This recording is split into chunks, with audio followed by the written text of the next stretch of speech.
Todo tuyo. Ahí está. Bueno, bien. Eh, Arranquemos un poco en la presentación de cámaras frigoríficas o carga térmica. La idea de hoy es barrer un poco los aspectos técnicos, constructivos de estas instalaciones. Vamos a dejar, a lo último de la clase, vamos a dejar planteado un ejercicio para que resuelvan para el viernes próximo, y el viernes próximo lo vamos a dedicar sí, a la práctica de esta actividad, de esta temática. Bien. Un poco la agenda que vamos a tratar hoy. El repaso de transmisión de calor a continuación va a ser meramente informativo. Ustedes ya con lo que vieron en la instalación termomecánica están sobrados, ¿sí? La idea es que el apunte teórico que también está en la plataforma habla un poco al comienzo sobre transmisión de calor, para aquellos que no hayan cursado instalación termomecánica, pero creo que ninguno está en esa condición. ¿Sí? Vamos a ver un poco de sistemas constructivos, cómo están conformadas las cámaras, y después vamos a ir un poco a los cálculos, ¿sí? A diseñar y a determinar la potencia frigorífica de los equipos del circuito frigorífico. Bien. Esto está sacado del equipo de termomecánicas, resultará bastante conocido, y la idea es un repaso de los 3 mecanismos de transferencia de calor que se da, que lo han visto en física y en enésimas asignaturas de la carrera. El primer mecanismo de transferencia es la conducción, ¿sí? A través de un sólido. El modelo que trata de describir este mecanismo es la ley de Fourier, ¿sí? Y el factor característico, ¿sí? Que determina la conducción es el K, ¿sí? Que es el coeficiente de conductividad térmica. Este es el parámetro que caracteriza este mecanismo. Y tiene que haber un sólido. Ahí están un poco las ecuaciones, ¿sí? Haciendo una analogía, se puede hacer una analogía eléctrica, pero ya ustedes están más que sobrados, están en el último año, ¿sí? Un poco las variables que están en juego, ¿no? Los espesores de los materiales, el coeficiente de conductividad, el área de transferencia, ¿sí? La resistencia térmica, la diferencia de temperatura entre ambas caras, y el flujo de calor, ¿sí? Que depende de los parámetros anteriores. El otro mecanismo es la convección, ¿sí? Esto no se da en un sólido, sino tiene que haber un fluido que transporte la energía, ¿sí? Y que se mueva o por fuerza natural, por diferencia de densidad, o por un forzador, por una bomba, que entrega una energía para movilizar ese fluido, ¿sí? Ese fluido varía su temperatura, almacena energía, se mueve y la intercambia en otra posición. Esto ya también está más que sabido, y el factor, ¿sí? La variable que se define para caracterizar, para modelizar este mecanismo de transferencia, que no es conducción, pero trato de meterlo y meterlo en la misma norma o en la misma ecuación que la conducción térmica, es el coeficiente peculiar de transferencia, ¿sí? El coeficiente peculiar de transferencia es un arreglo un poco forzoso que depende de la velocidad del fluido en la interfaz fluido-sólido y también de la dirección de la cara sólida, ¿sí? No es lo mismo si esa cara es vertical, si es horizontal, de eso va a depender, y de la velocidad del fluido, el coeficiente pelicular de transferencia, ¿sí?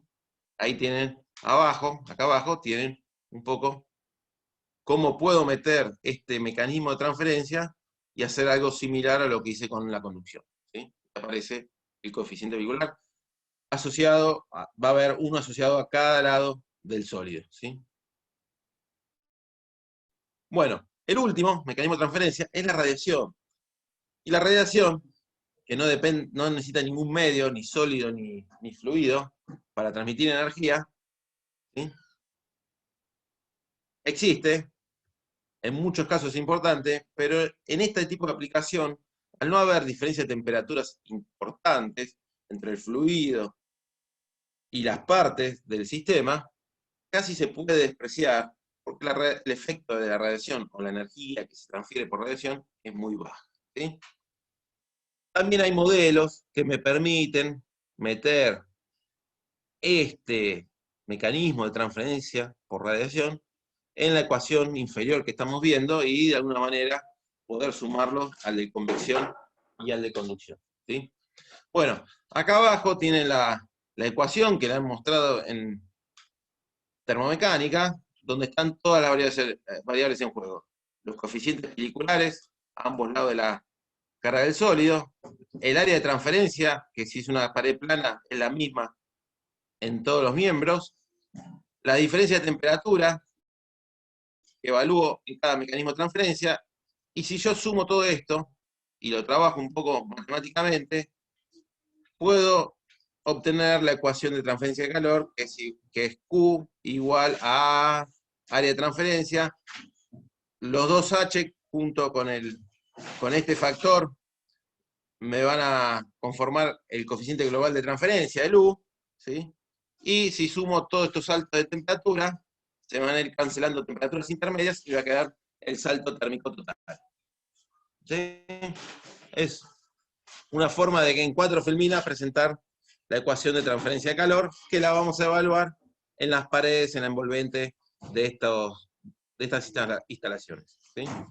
Bien, seguimos un poquito más adelante. ¿Sí? Esperen que mi señora está sacando la bicicleta, pero está sacando, creo que...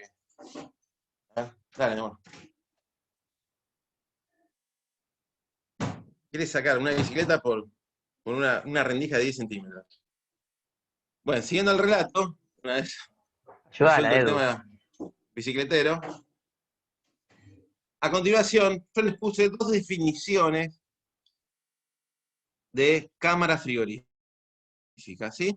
Léanlas, tomamos 30 segundos para leer a las 2 definiciones, y verán que no difiere mucho una de otra, ¿sí? Son diferentes bibliografías que definen a una cámara frigorífica. Y para aquel mal pensado, ¿sí? Que se pregunta, ¿de dónde saqué estas definiciones? Una es de Wikipedia, ¿sí? Uno siempre va, lo primero que va es Wikipedia, me parece algo bastante potable, depende de la temática, ¿eh? Pero fíjense en que no hay diferencias sustanciales, ¿sí? Entonces digo, bueno, las dos son válidas. Después entraremos, si a uno le parece mejor la primera, la segunda, pero los dos están hablando de lo mismo, del recinto acondicionado que aloja alimentos, ¿sí? Esa es la idea que busca una cámara frigorífica. Y la primera clasificación grosera que hacemos de estos recintos acondicionados es si la temperatura de la cámara del recinto es positiva, por encima de los 0 grados, vamos a hablar de cámara de conservación de alimentos.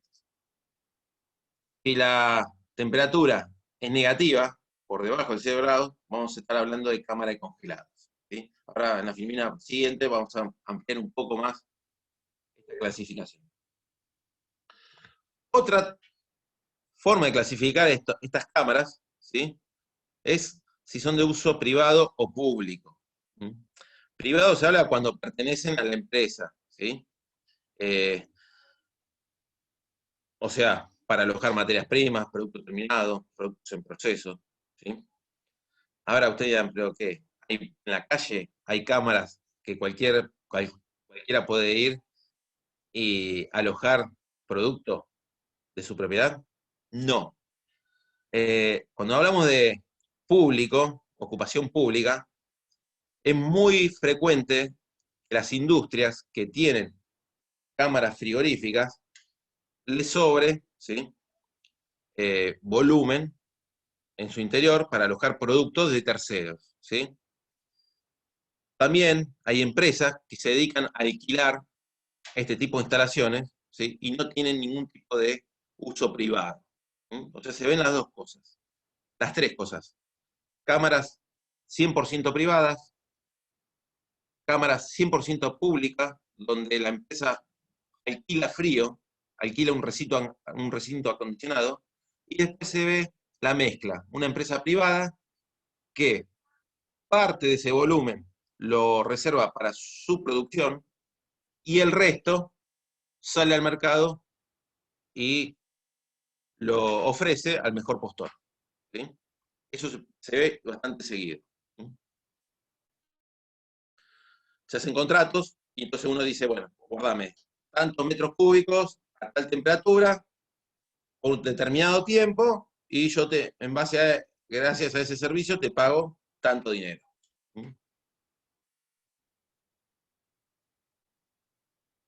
Bien, el segundo ítem habla de si la cámara, lo que sucede dentro de esa cámara frigorífica es almacenaje de materia prima, producto terminada o producto en elaboración, ¿sí? O una producción, o sea, puede ser que adentro de esa cámara se dé un proceso. Puede ser una cámara de envasado, ¿sí? Una cámara no de fermentado, pero donde haya gente dando vueltas, ¿sí? Elaborando el proceso.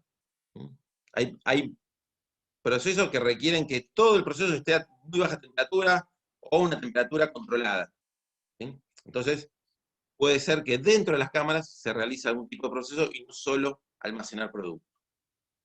Y acá, el tercer ítem, sí es lo que yo le comentaba, discriminar un poco, no solamente hablar de cámaras de conservación y de congelamiento, sino un poco ampliar esos rangos de temperatura, y acá ya estamos hablando, sí, de cierto nivel de temperatura, y ahí puedo hablar de cámaras de enfriamiento, de conservación de productos congelados, y de congelamiento. O sea, las cámaras de congelamiento es donde el producto se solidifica, ¿sí? Y ahí es importante la velocidad de enfriamiento. ¿Eh? En el último ítem son instalaciones donde se coloca el producto con el fin de congelarlo a muy baja temperatura y por lo general a muy alta velocidad de aire, ¿sí? Para mejorar el coeficiente global, coeficiente pelicular de transferencia y que la velocidad de enfriamiento aumente, ¿sí? Porque las características finales del producto muchas veces dependen de la velocidad de congelación. Eso va a hablar Juan en la clase asincrónica, pero para adelantarle, que piensen que, o sea, a ver, las velocidades del aire para enfriar el producto es muy importante, ¿eh? Se instalan en estos dispositivos mucha potencia de ventiladores, ¿sí? Que el circuito frigorífico también va a tener que ser capaz de retirarlo de la cámara. Toda esa carga térmica la va a tener que asumir y llevarla hacia los condensadores. Bien, una cámara básicamente es 4 paredes con un techo y un intercambiador de calor que funciona como evaporador. Solidario a forzadores, y ahí lo que ponga adentro se va a refrigerar a la temperatura que esa cámara logre tener. ¿Sí? Eso sería lo más básico para describir una cámara frigorífica. Pero en verdad tiene mucho más componentes, ¿sí? Que se necesitan para que esa cámara trabaje en forma adecuada, ¿sí? Y cumpla todos los requisitos del cliente.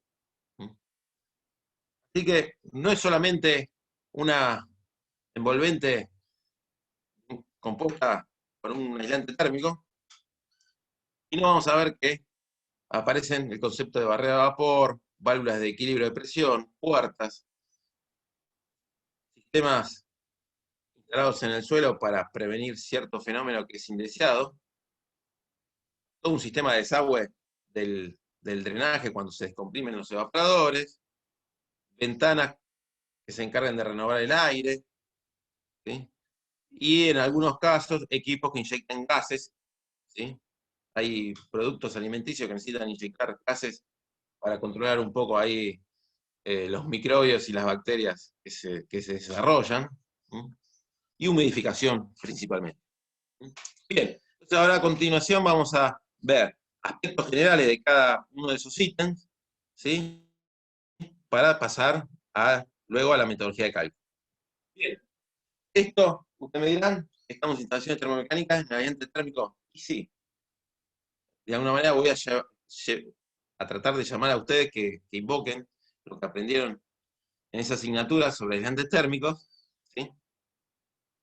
Y se acuerdan que ustedes han visto que los aislantes tienen un montón de características. Bien, acá tienen la misma validez, ¿sí? Recuerden que en sistemas de baja temperatura hay algunos que son importantes, ¿sí? La conductividad térmica siempre tiene que ser baja. La densidad, hay que tener un compromiso entre conductividad térmica y resistencia mecánica, y también acuérdense que había un espesor en donde el K era el mínimo. Lo importante acá es la permeabilidad del agua. En el sistema de baja temperatura hay que instalar una barrera de vapor para evitar que el vapor de agua que está en el aire exterior penetre en el sistema de aislamiento térmico, ¿sí? Y si hay algún tipo de condensación y solidificación, eso puede tener un daño, ¿sí?, mecánico al aislante y puede producir un puente térmico, ¿sí? Eso hay que evitarlo, y para hacerlo se instalan barreras al vapor de agua. Bueno, y siempre está el costo, ¿no? Siempre hay que hacer el balance, aspecto técnico, aspecto económico. El que me da la mejor relación es el que voy a seleccionar para el servicio. Acá, en sistemas de cámaras frigoríficas, los materiales que se utilizan en el 90 y pico % de los casos es el poliestireno expandido y el poliuretano, ¿sí? También está el PIR ahí dando vuelta, pero una cuestión de mercado, los que más se ven son estos dos: el poliuretano y el poliestireno, que tienen coeficientes coeficientes de conductividad parecidos. El poliuretano es un tanto mejor que el poliestireno, ¿sí? Pero se encuentran estos dos materiales con mayor uso en cámaras frigoríficas, ¿sí? Fíjense que acá a la derecha tenemos poliuretano y poliestireno. Andan ahí. Siempre el poliuretano fue un poco mejor que el poliestireno, pero eso se puede compensar con sobreespesor si el costo lo amerita. Bien, ¿qué más? Esto para mí es importantísimo, ¿sí? Que tengan esta idea en la cabeza.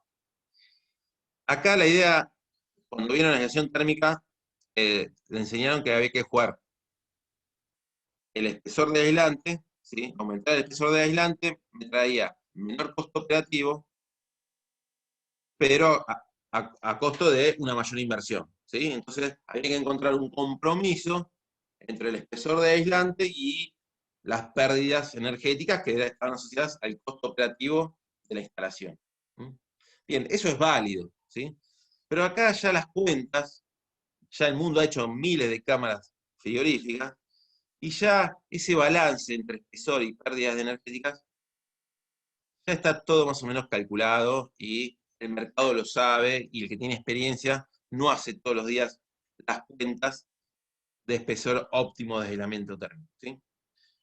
La idea es que, como criterio, se utiliza que para cámaras con temperaturas positivas se buscan tener espesores que den un intercambio térmico por metro cuadrado de 8 watts, ¿sí? Y en cámaras de temperaturas negativas, ¿sí?, el intercambio sea menor, de 6 watts por metro cuadrado. O sea que ya el Q está determinado por el mercado, ¿sí? El mercado dice que todos tienden a instalar espesores que den estas pérdidas energéticas por envolvente, ¿sí? Y no es que se ponen a ver cuánto pierde con 5 centímetros de adelante, y con 10 centímetros de adelante, y con 15 centímetros de adelante, y comparan los costos. Esto ya viene fijado de mercado y de experiencia. En base a estas pérdidas se establecen espesores recomendados, ¿sí? Decirles que las cámaras de congelamiento, los espesores de aislante en poliuretano y en poliestireno rondan los 20 centímetros, 8 pulgadas, ¿sí? En cámara de conservación, los 10 centímetros, ¿sí? En cámara de temperatura positiva alta, 5 centímetros de espesor de aislante, ¿sí? Y después habrá 15 centímetros en el medio jugando entre las de congelamiento y conservación, ¿sí? Pero fíjense en cómo el espesor de aislante se selecciona por la diferencia de temperatura que haya entre las caras del interior y el exterior de la cámara. No hay que hacer acá muchos cálculos, ¿no?, en cuanto a selección del espesor de aislante, ¿sí? Estos aislantes, fíjense que no son buenos para el tema de permeabilidad al vapor de agua, ¿sí? Porque generalmente acá el vapor de agua lo atraviesa fácilmente, ¿sí? Entonces, todos los sistemas, todos los aislantes que van a utilizar este material, poliestireno o poliuretano, van a venir complementados con una barrera de vapor. ¿Sí?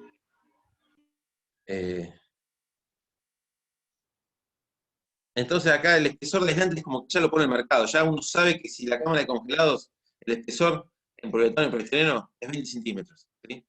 Y a medida que aumenta la temperatura de la cámara, ese espesor se va a ir reduciendo. ¿Sí? Bien, y comentaba que el material anterior no tenía buena impermeabilidad al agua, ¿sí? Era bastante permeable.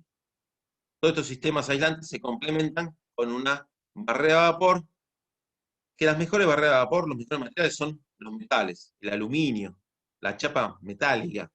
Ahí sí el agua no los puede atravesar. ¿Mm? También hay otros materiales, como el asfalto, la pintura asfáltica, algún papel embebido en algo que sea parecido a una pintura asfáltica.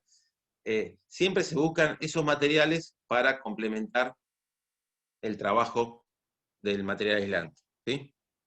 Y la idea que expresa esta filmina, ¿sí?, es evitar que en la pared, ¿sí?, donde de un lado está el interior de la cámara frigorífica y del otro lado está el exterior, que puede ser o el exterior ambiente o la nave industrial donde esté embebida esta cámara, ¿sí? No todas las paredes dan al exterior, ¿sí?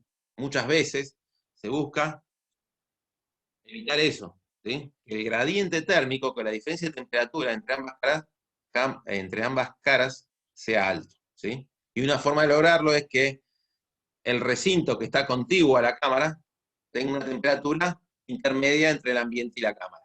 Con eso logro reducir el delta T entre ambas cámaras y el flujo de calor. Bien, entonces, si nos ponemos a ver cómo varía la presión de vapor del agua al atravesar en el sistema de aislación térmica, ¿sí?, que es función de la temperatura, y también vemos que hay una presión de saturación, ¿sí?, correspondiente a esa temperatura, ¿eh? Lo que hay que evitar es que la presión de vapor sea mayor a la presión de saturación. Si hay ese cruce, voy a tener una zona donde voy a tener condensación de agua, ¿sí? Y si la temperatura de la cámara es baja, por debajo de 0 grados, ese agua va a solidificarse, se va a dilatar y va a producir la rotura mecánica del aislante, ¿sí? Eso hay que evitarlo. Para eso hay que saber dónde instalar estas barreras de vapor.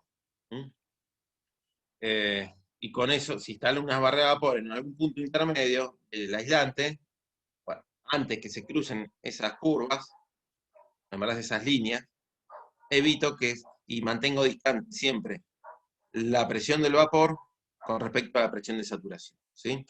Por lo general, las cámaras, lo que se ve hoy en día, es que esas planchas de poliestireno o poliuretano que mayormente se usan, están revestidas en ambas caras, tanto exterior por interior, por una chapa metálica. Puede ser aluminio, chapa galvanizada, chapa de acero inoxidable, cualquier material metálico. Y ahí el metal cumple dos funciones. ¿Sí?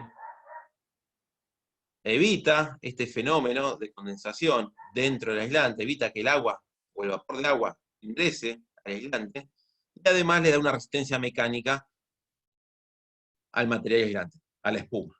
¿Sí? Lo contiene, se llaman paneles sándwich. O sea, son dos tapas metálicas y en el espacio que hay entre ambas chapas se inyecta la espuma. ¿Sí? Y con eso se conforman paneles lineales de aproximadamente 1,20 m de ancho, por el largo que el cliente demanda. Puede ser o porque como es producción continua, puede ser el largo que uno quiere, siempre y cuando entre dentro de un chasis, de un acoplado, y pueda ser transportado al cliente. 15 metros, se pueden hacer paneles de ese largo. O eso va a ser función de la altura que tenga la cámara frigorífica. Bien, vamos a pasar esta filmina. Ahora vamos a las Edu, puertas. ¿te puedo hacer un Sí. comentario nada más? No, para Da- que recuerdes, no sé si lo dijiste, pero ¿en qué sentido va a tender a ir el agua, digamos? Si desde el interior de la cámara hacia el exterior o desde el exterior hacia el interior.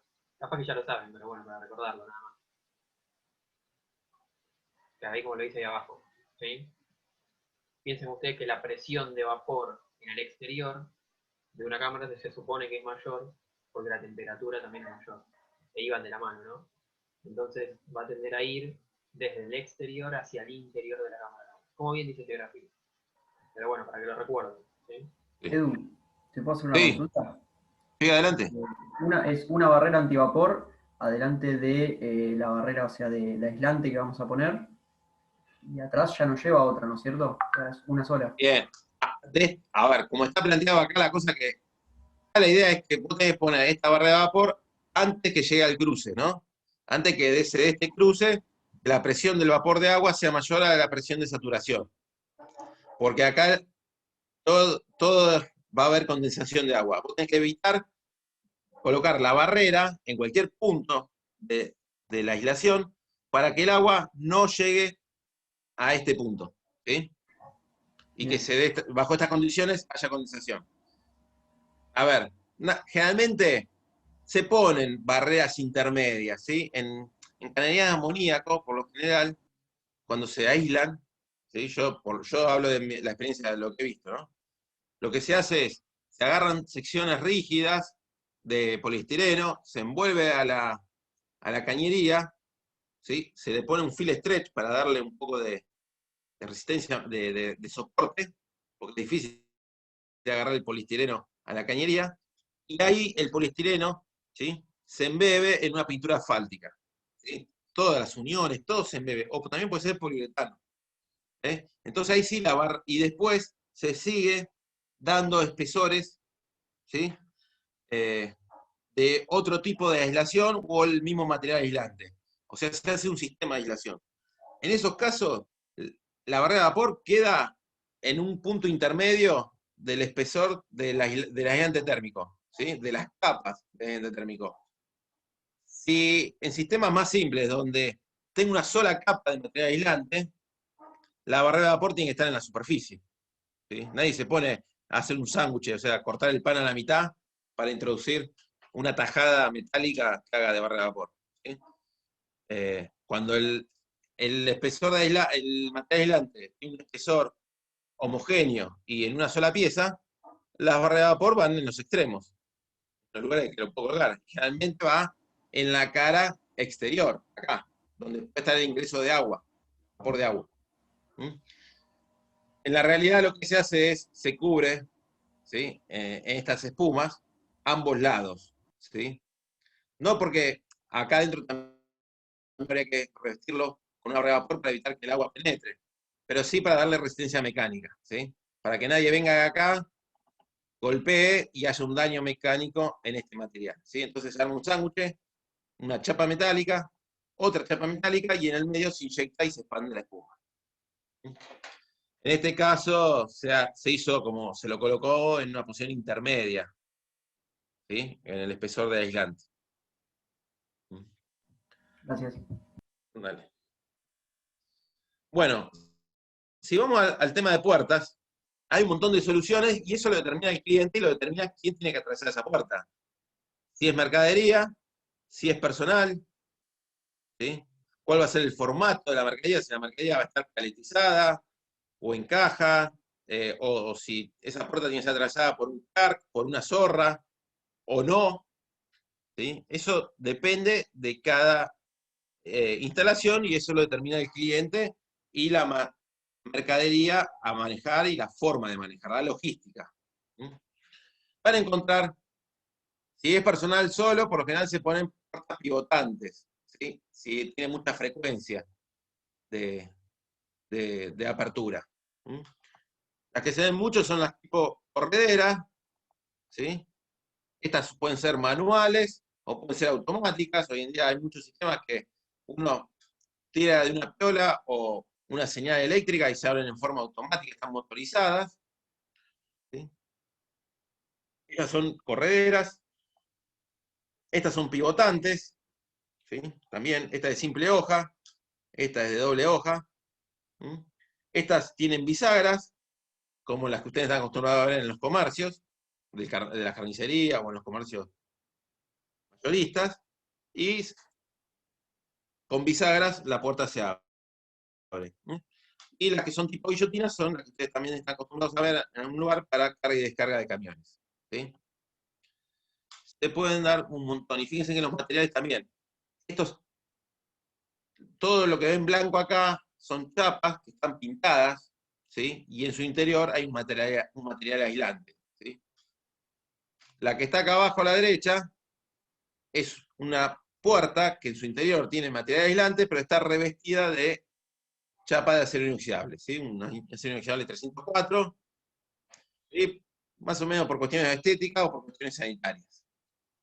O tal vez por cuestiones corrosivas. Capaz que puede haber alguna condición que favorezca la corrosión y se busca este tipo de terminación para que dure más tiempo. Y fíjense que muchas veces se complementan las puertas con cortinas para minimizar el intercambio de aire entre el interior y el exterior de la cámara en los tiempos de apertura, ¿sí? Acá hay bastante tecnología, no tecnología, pero bastante ingeniería para minimizar, en los casos que sea necesario, el intercambio de aire entre el interior y el exterior. También se puede ver una doble puerta con una anticámara, ¿sí? O sea, algo similar a lo que ustedes ven en los bancos, ¿sí? Para evitar que haya intercambio de aire entre el exterior e interior, es doble puerta, entonces uno pasa al recinto intermedio, cierra la primera puerta y recién ahí puede abrir la puerta que le da paso al interior de la cámara, ¿sí? Estas soluciones se ven, ¿eh? Pero también depende del cliente, ¿sí? Y del tránsito que tenga la mercadería, la frecuencia del tránsito, la cantidad de aperturas que tenga esa puerta. Bien, acá ya estamos viendo, le quería mostrar acá que se ve bien. Fíjense que estas paredes, que son paneles aislantes, acá se ve la cara metálica, pero en su interior hay una espuma y del otro lado hay otra chapa. Esperen. Lo que, como son chapas metálicas que tienen una resistencia mecánica, pero tampoco soportan grandes esfuerzos, por lo general, en los zócalos, se hacen estos tipos de zócalos de mampostería, de hormigón, ¿sí? Para evitar que cualquier atropellada de un pallet con cajas, de un clac, de una zorra, produzca el daño al panel térmico, ¿sí? Es como un recubrimiento que se le hace de forma intencional para protegerlo de golpes. Esto se va a ver mucho, acá lo ven el verde, ¿eh? Esto le da resistencia mecánica extra al panel, cualquier golpe que haya, porque en el día a día acá hay gente, zorra, Clark, lo que sea, puede sufrir un daño y hasta puede hacer colapsar el panel, ¿sí? Y romper la estanqueidad de la cámara. Bien. Acá está lo que le comentaba yo, un poco la idea de evaluar este tipo de dispositivos cuando se quiere minimizar, ¿sí? El intercambio de aire entre el interior y el exterior, ¿sí? O sea, acá el operario o el producto puede ser el pallet, o sea, el clarkista viene, abre esta puerta en forma automática, deja el pallet acá con mercadería, cierra esta puerta, y el clarkista que está en el interior de la cámara, cuando esta puerta se cerró, produce la apertura de esta otra, retira el producto y lo aloja en la ubicación que está destinada para ese producto, ¿sí? Bueno, acá tiene una puerta corredera con una cortina, digamos, de nylon, de plástica, y acá también está la idea de complementar el funcionamiento de esta puerta guillotina, ¿sí? Pero con una cortina de aire, ¿sí? Por ventilador, por forzador. Si no, han visto cuando ingresan a un lugar, una posibilidad que tengo para minimizar el intercambio de aire entre interior o minimizar el ingreso de aire exterior a la cámara, es producir un punto de presión positiva, ¿sí? En la puerta, cuando está abierta, y eso se logra con un forzador de aire que empuja el aire al lugar de la puerta, produce un punto de presión positiva, y cuando esto esté abierto, va a favorecer la salida de aire de la cámara, impidiendo el ingreso de aire exterior a mayor temperatura. ¿Sí? Todas estas soluciones se pueden llegar a ver. ¿Sí? Bien. Otro aspecto importante, ¿sí?, a tener en cuenta cuando se diseña una cámara, es la instalación de válvulas de equilibrio de presión. ¿Sí? O sea, son válvulas que van a estar instaladas por lo general en las paredes, en la parte superior de la cámara, donde está el aire más caliente, ¿sí?, y van a trabajar, a servir en los casos que la cámara se ponga en marcha, ¿sí? Lo que sucede es cuando yo arranco una cámara, el aire que está encerrado en esa cámara, al enfriarse, se contrae, ¿sí? Va a realizar una depresión. Y como las paredes son planas, si esa diferencia de presión entre el interior de la cámara y el exterior es importante, las paredes pueden colapsar, se pueden chupar, ¿sí?, por diferencia de presión entre caras del panel. Estas compuertas, en ese caso, o en casos contrarios, cuando la presión de la cámara tiende a elevarse sobre la atmosférica, por ejemplo, en un ciclo de descongelamiento, por gas caliente, cuando se está calentando el aire dentro de la cámara y se está dilatando, bueno, estas válvulas permiten equilibrar la presión interna de la cámara con la que reina en el exterior, ¿sí? Y que no haya una diferencia de presión y una fuerza que tiende a colapsar, o sea, una fuerza lateral que tenga a flexionar el panel y hacerlo colapsar, ¿sí?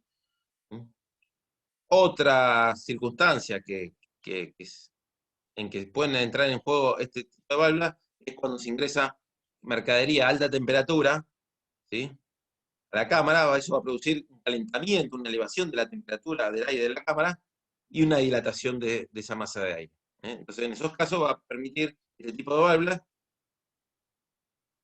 retirar el aire, ¿sí?, al exterior, al interior de la cámara, para equilibrar las presiones.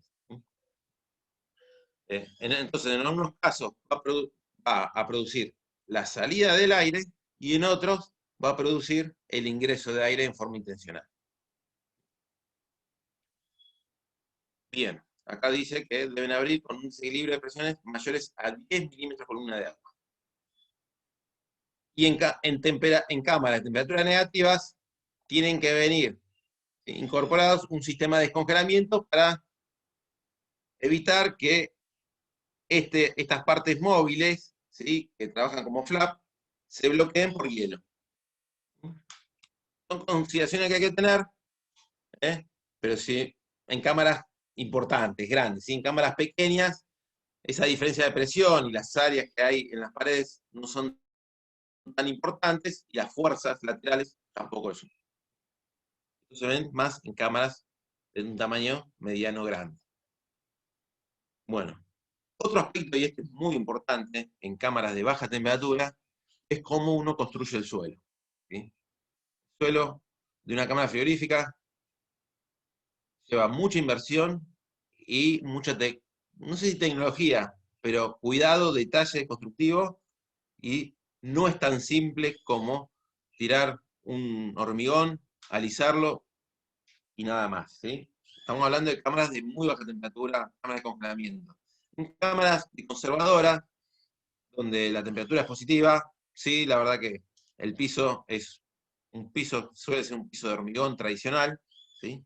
Pero el problema está cuando las temperaturas son negativas, ¿sí? Cuando está la posibilidad que el agua, ¿sí?, ingrese a ese sistema constructivo, se congele, se dilate y rompa y produzca fisuras en el suelo de la cama, piso de la cama.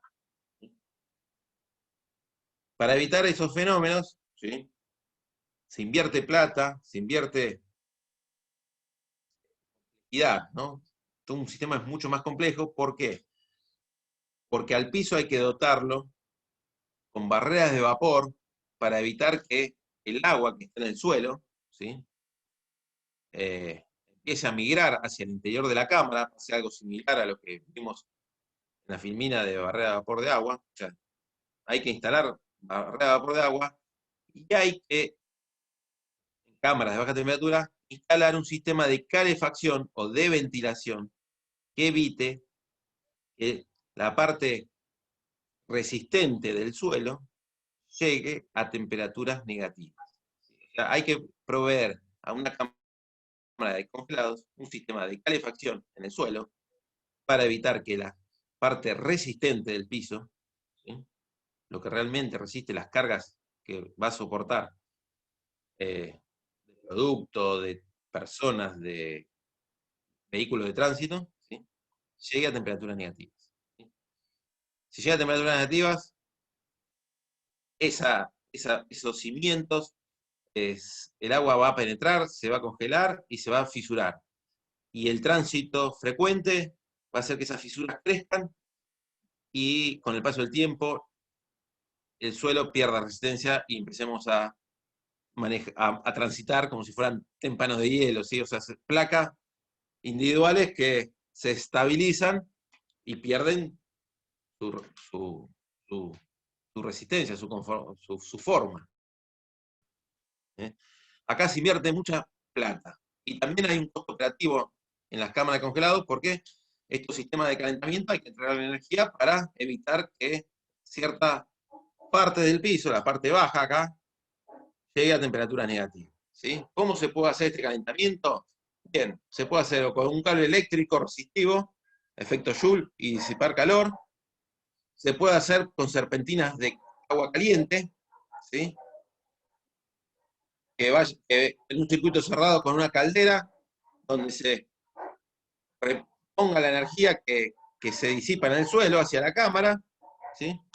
Entonces, manejando capas, ¿sí?, intercalando capas, donde algunas tengan la función de barrera de vapor, ¿sí?, donde otras están encargadas de mantener cierto nivel de temperatura. Bueno, todo el sistema, ¿sí?, muchas veces lo que se hace es se colocan tubos de ventilación, ¿sí?, donde se hace circular aire exterior que está a temperatura positiva y se mantiene de esa forma cierta zona a temperatura positiva. Bueno, no hay una única solución, hay varias, ¿sí?, para que este piso no colapse, no se raje, ¿sí?, y se rompa. Créanme, esto es un dolor de cabeza, ¿sí? El piso para una cámara frigorífica de congelado es un dolor de cabeza. Después, si terminamos la presentación, seguimos hablando un poco de algunas cosas que he visto, cosas buenas y no tan buenas.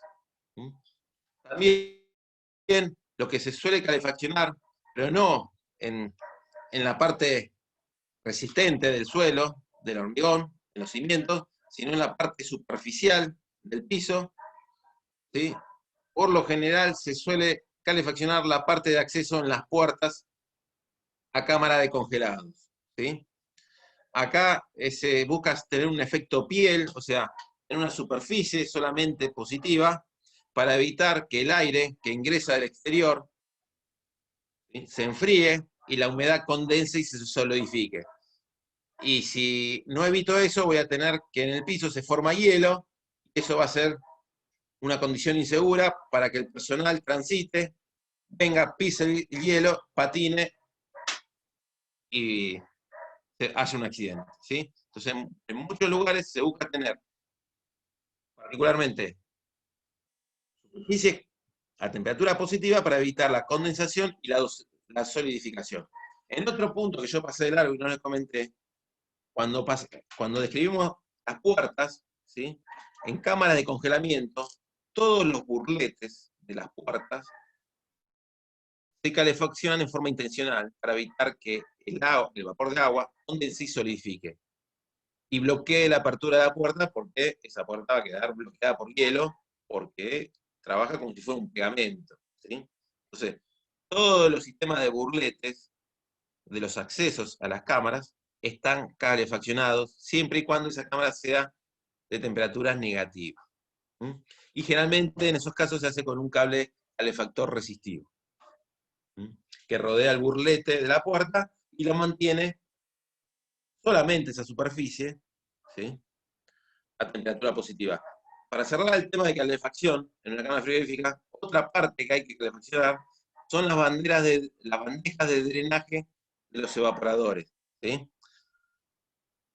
Siempre estamos hablando en cámaras de temperatura negativa, ¿sí?, porque el evaporador en los ciclos de descongelamiento, ¿sí?, tanto por gas caliente, por resistencia eléctrica, ¿sí?, cuando la temperatura es negativa de la cámara, ese agua que se drena en forma líquida, hay que dirigirla por un sistema de bandeja y conductos de drenaje hasta un lugar de mayor temperatura, ¿sí? ¿Sí? Para que no se obstruyan las bandejas que colectan el agua y los conductos que drenan al recinto de mayor temperatura el agua que se retiró de los evaporadores, se tienen que calefaccionar, ¿sí? Se tienen que colocar, por ejemplo, resistencias eléctricas solidarias, adheridas a esas superficies metálicas, para producir un efecto, ¿sí?, piel, le dicen, porque lo que se busca es que solamente la superficie esté a temperatura positiva, evitar que el agua solidifique nuevamente. Siempre estamos hablando que las cámaras de temperatura negativa de congelamiento son mucho más complejas que las cámaras de conservación, ¿sí?, o de temperatura positiva. Bien, otro aspecto que hay que tener en cuenta en una cámara es que tiene que tener iluminación, ¿sí? Si es una cámara de almacenamiento, ese nivel de iluminación es mínimo, porque ahí hay mercadería que está alojada esperando su movimiento, ¿eh? Si bien hay gente circulando que está encargada de movilizarla con algún tipo de sistema, ¿sí?, realmente ahí los requisitos en cuanto al nivel de iluminación son mínimos, pero hay que cubrir lo que dice la ley de seguridad e higiene laboral. Tantos lux y hay que cumplirlo, ¿sí? Cuando dentro de estos recintos hay un proceso productivo, hay gente trabajando, bueno, ahí los niveles de iluminación son mayores y tienen que estar acordes a tareas que desarrollan esos operarios, ¿sí? Bien, obviamente estas luces disipan calor, ¿sí?, y hay que tener en cuenta en la selección del evaporador, vamos adelantando un poco, porque esa energía la tiene que retirar el intercambiador de calor que está instalado, por lo general que vimos acá en el techo, ¿no? O sea, toda esta carga térmica se tiene que hacer cargo también la instalación frigorífica. Hoy en día con el tema de las luces LED ya no es una carga tan importante a considerar en este tipo de instalaciones. Bueno, acá hay que mostrar un poco fotos, ¿sí?, para que ir un poco a la realidad, ya que no podemos hacer ningún tipo de visita. Bien, hagamos una visita virtual. Esto es una fisonomía, una foto bastante frecuente cuando uno se acerca a una estación frigorífica de gran porte, ¿sí?, dícese frigorífico, fábrica de helados, alguna instalación que tenga una producción de frío importante, ¿sí?, un volumen de producto refrigerado interesante. Bueno, ahí la idea, esto es lo que hoy en día se suele construir en esos casos, ¿sí? En instalaciones pequeñas, la cámara frigorífica se construye dentro de la nave industrial, ¿sí? Realmente de afuera uno no lo ve, y lo que hace dentro de la nave industrial es se plantan las paredes, el techo y los equipos de refrigeración. Cuando las dimensiones de esa cámara frigorífica son muy importantes, son volúmenes muy interesantes, ya no se usa el concepto de hacer todo un galpón, ¿sí?, revestido para evitar que el tiempo, el agua, la nieve, todo eso llegue a la cámara, y adentro hacer una cámara de gran tamaño, sino acá lo que se busca es ya directamente hacer un sistema constructivo que me dé las dos cosas en uno, o sea, que sea térmicamente excelente, o sea, que esté constituido básicamente por elementos aislantes, ¿sí?, y que pueda soportar y puede estar en contacto continuo con el ambiente, ¿sí?, que pueda soportar la lluvia, el sol, la tierra, lo que haya. Entonces, lo que van a ver es esto, es una estructura metálica, soporte, ¿sí? Todo en perfilería T, ¿sí? O U, lo que sea, columnas que sostengan al techo, ¿sí? El techo, la función principal de este techo va a ser evacuar las aguas de lluvia a un lugar seguro. Y lo que están viendo acá va a haber nervios, ¿sí? Intermedios, que me van a permitir adherir y soportar los paneles térmicos. Todas estas lonjas que ven acá, blancas, verticales, son sándwich, ¿sí? Metálicos, chapa adentro, chapa afuera, y en el medio un espesor de espuma, que va a depender de la temperatura que haya dentro del recinto, ¿sí? Y por tornillería se va a ir haciendo solidario estos paneles a la estructura metálica que hace de soporte al techo y también a las paredes. Y acá ya, fíjense, a ver, antiguamente que hacía una pared de ladrillo, se revocaba el ladrillo, y luego adentro, del lado adentro, se colocaba una pared aislante, ¿sí? Para el tema de la energía. Acá no, acá ya directamente uno, todo en seco, planta un panel que le va a servir para las dos cosas. Para independizarse de lo que está afuera, y además, debido a su baja conductividad térmica, le va a servir de aislante térmico. Y unos tiempos de construcción mucho más cortos.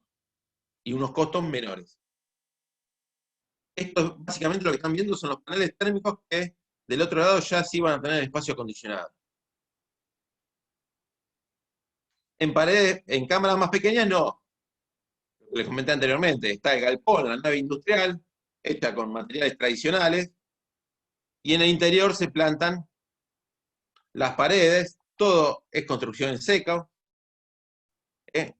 Básicamente está compuesto por paredes, paneles planos, que se compran por largo o se pueden cortar, ¿sí? Y también hay que especificarlos por el espesor, dependiendo de la temperatura que tenga la cámara en su interior.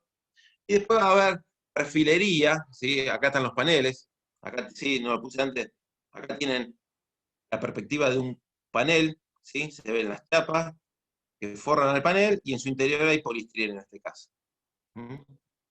Todos estos paneles se van encastando, tiene un sistema, como dicen, machimbado, un macho y una hembra, entonces se va poniendo un sellador entre medio y se van poniendo uno a continuación de otro. Y estos paneles, con tornillos, se van haciendo solidarios a la estructura metálica de la nave. Volviendo a las cámaras de pequeñas dimensiones, ¿sí? Que se realizan dentro de la nave industrial, fíjense que acá ya la temperatura exterior no es la misma que la temperatura del ambiente, que en esta cámara, que acá dependerá del clima, ¿sí? Este tipo de cámara ya tiene una temperatura mucho más constante, que depende de la que haya dentro del galpón.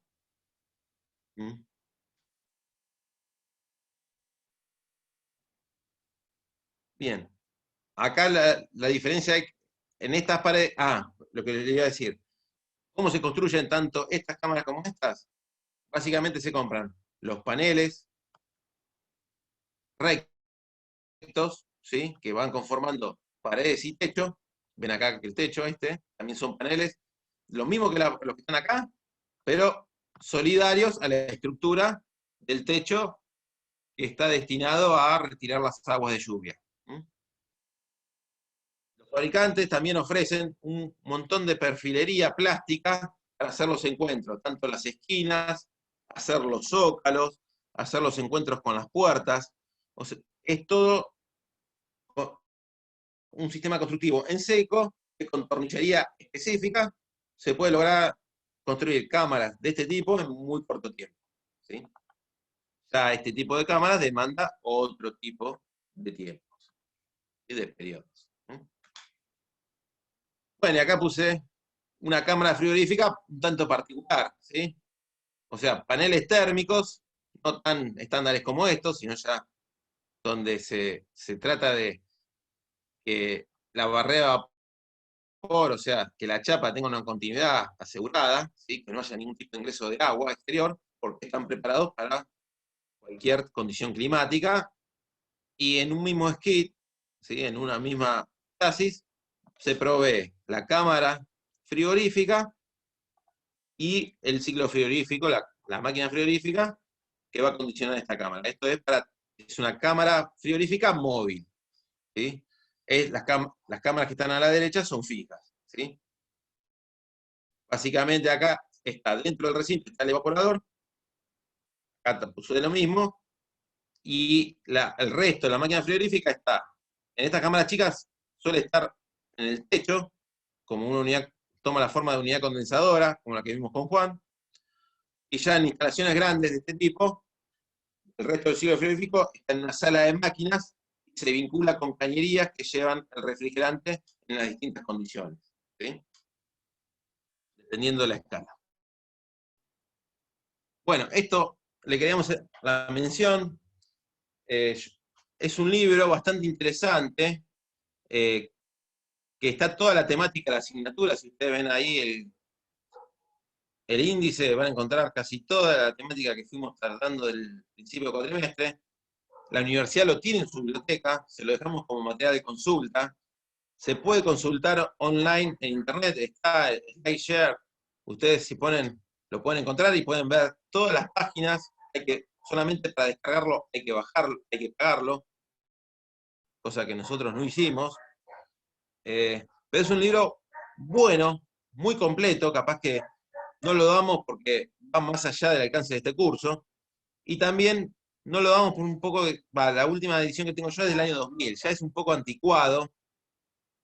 A ver, hay cosas que no cambiaron, pero le falta un poco de modernidad, que es lo que quisimos darle con el apunte de Danfo, mostrarle lo que hoy en día hay en el mercado, ¿sí? Este libro a veces tiene esquemas bastante prehistóricos.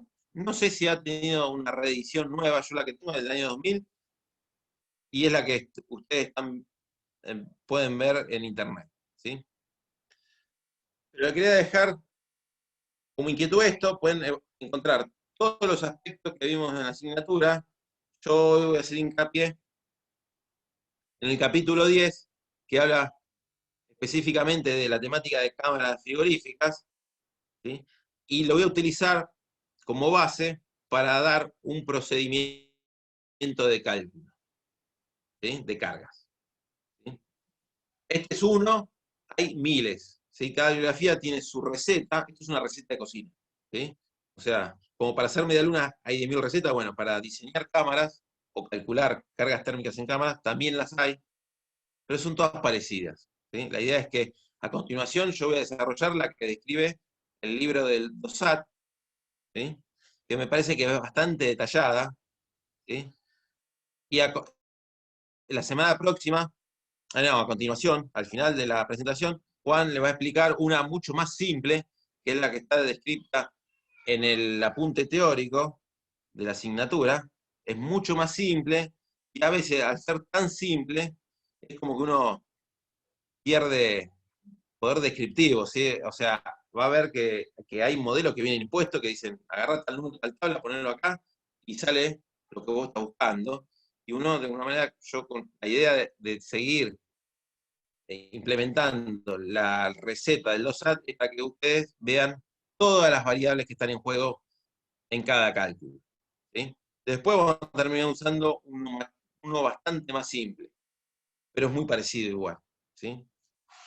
Bien, entonces voy a utilizar este libro, el capítulo 10, para desarrollar a continuación toda la memoria de cálculo para calcular tanto dimensiones de la cámara como cargas térmicas.